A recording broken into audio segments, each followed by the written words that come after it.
Well, thanks for Nicole for speaking with us. We really appreciate it. We've had a bit of a partnership now for about the last 2 years, and what I suppose we wanted to find out from today is a couple of things. But firstly, how do your corporate partners assist Ovarian Cancer Australia to do their work?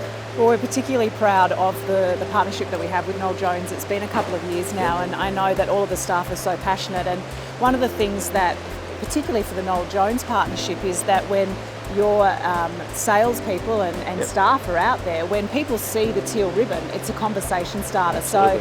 So it's the best thing in terms of a shop front for us, for people to say, what's that about? Tell me about that. And for your staff to actually know that it's ovarian cancer, and to tell people, the women in your life, make sure that you're actually looking after them.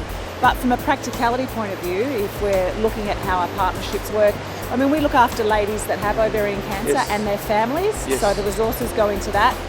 Also making sure that we actually have the resources to be able to go out and speak about ovarian cancer in the community, and also with our politicians, so they actually realise that we need to advocate for change. So there are a couple of the really practical things. We've just, in the last 12 months, launched the Vision 25-25, which is a reduction of 25% in terms of the women that are affected by ovarian cancer in 25 years. So, it's such a sneaky cancer, so we need to make sure that we get as much word out about it as we can. Terrific. And Nicole, what are the most important things women need to know about ovarian cancer? I think the most important thing that a woman needs to know is to trust their instincts, and if they feel like there's something not right, the potential is that something's not right. And I think we get really busy and we often forget about our health. Men and women are the same with that. But I think to take power and be empowered with your health, the important thing is that with ovarian cancer, people often call it a silent killer or a sneaky cancer, but the thing is, when women are actually diagnosed with it, it's almost like the jigsaw pieces have clicked in together.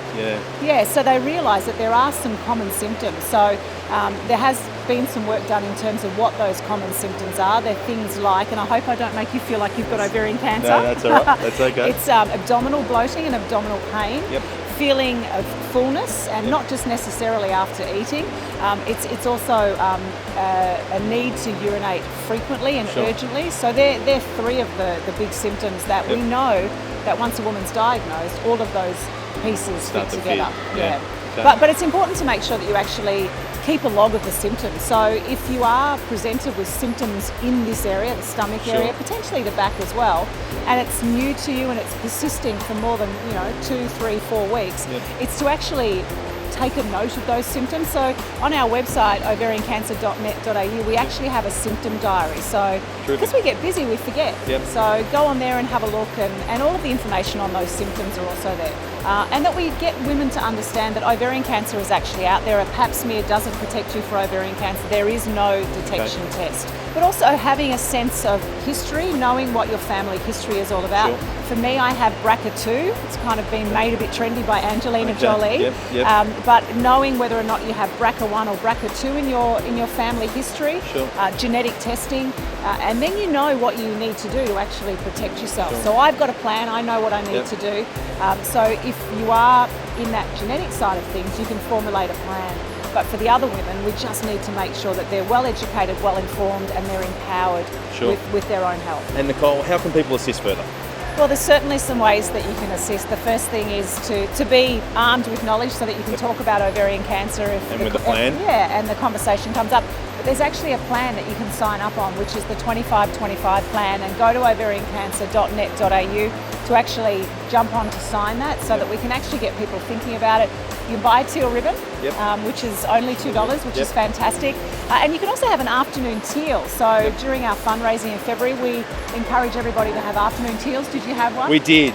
Too many cakes and too many everything else, but that's okay. Teal-coloured cupcakes. Yeah, that's right. That's spot on. So plenty of ways, but jump onto the website and you'll be able to, and even volunteering. I mean, we can always use volunteers as well. Sure.